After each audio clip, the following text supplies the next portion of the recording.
माझा हुपरी कोल्हापूर। तर दुबईमधला वाढता संघर्ष आणि विमानतळ बंद असल्यामुळे भारताची स्टार बॅडमिंटनपटू पी.व्ही. सिंधू ही देखील अडकून पडली होती आणि अखेर आता पी.व्ही. सिंधू ही भारतामध्ये परत आली आहे। बंगळुरूमध्ये आल्याच्या नंतर सिंधूने दुबईमधल्या कठीण प्रसंगामधून बाहेर पडल्यानंतर सुरक्षिततेसाठी सोशल मीडियावरती सगळ्यांचे आभार मानले।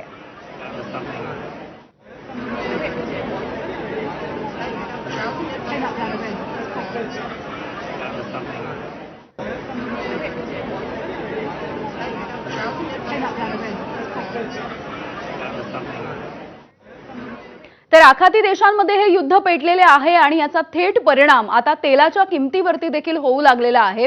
या संदर्भातली मोठी बातमी आपण बघूयात की आखाती देशांमधल्या युद्धामुळे तेलाचे भाव सलग तिसऱ्या दिवशी आता चांगलेच गडगडलेले बघायला मिळत आहेत आणि ब्रेंट क्रूड $1.10च्या पटीनं सध्या वाढताना दिसतंय। गेल्या 3 दिवसांमध्ये हे भाव वाढलेले आहेत।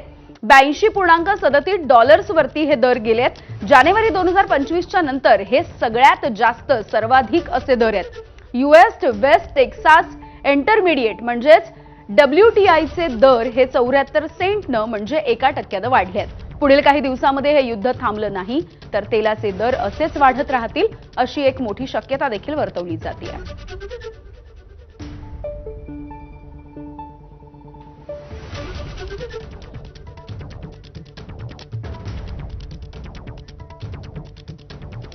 इस्रायलकडून इराणची एअर डिफेन्स सिस्टीम ही उद्ध्वस्त करण्यात आली आहे। एअर डिफेन्स सिस्टीम वापरणाऱ्या सैनिकांवरती देखील इस्रायलनं आपल्या मिसाईल्स डागलेल्या आहेत।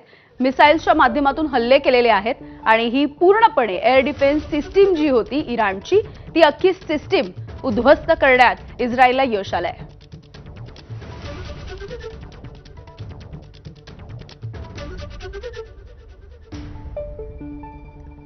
तर या युद्धाचा तिसरा दिवस आहे आपण बघतो आहोत आणि सध्या जगावरती तिसऱ्या महायुद्धाचं संकट हे ओढावलंय की काय अशी शक्यता येते। त्या संदर्भातली ही बातमी आहे। युद्धामुळे द्राक्षांची आखाती देशांमधली जी बाजारपेठ आहे ती देखील काहीशी ठप्प होते की काय असा फटका बसतोय। शेकडो टन जी द्राक्ष आहेत ती अजूनही वेगवेगळ्या ठिकाणी पडून आहेत।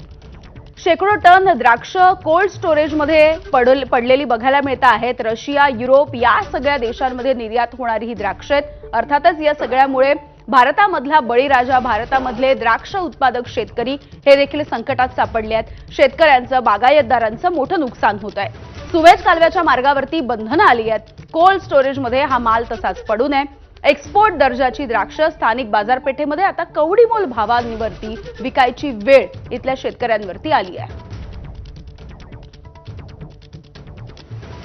एक्सपोर्टर प्रयत्न करत आहेत परंतु त्या प्रयत्नाला सुद्धा कुठेतरी यश मिळताना दिसत नाहीये आणि यामुळे शेतकऱ्यांचा माल जाग्यांवर आणि त्या बागांवर आणि मुळातच द्राक्ष पीक हे काही ठराविकच मुदतीचं असल्यामुळे नंतर त्या पिकाला कुठलीही प्रकारची किंमत राहत नाही। तर अशी परिस्थिती असताना आणि या शेतकरी बांधवांचं अशा मोठ्या प्रमाणावरती जे होणारं नुकसान आहे आणि हे नुकसान कुठेतरी भरून काढण्यासाठी शासनाने यासाठी भरीव प्रयत्न करावेत आणि शेतकऱ्यांना एक दिलासा द्यावा ही एक आपल्या माध्यमातून विनंती। तर आखाती देशांमधल्या या युद्धामुळे द्राक्षाच्या निर्यातीला मोठा फटका बसतोय आणि हजारो कंटेनर्स हे बाजारपेठांच्या प्रतीक्षेत आहेत। कोट्यवधी परकीय चलनाचं देखील नुकसान होत आहे। त्यामुळे द्राक्ष बागायतदार शेतकरी आणि व्यापारी यांचं आता सरकारच्या भूमिकेकडे आणि मदतीकडे देखील लक्ष लागलंय।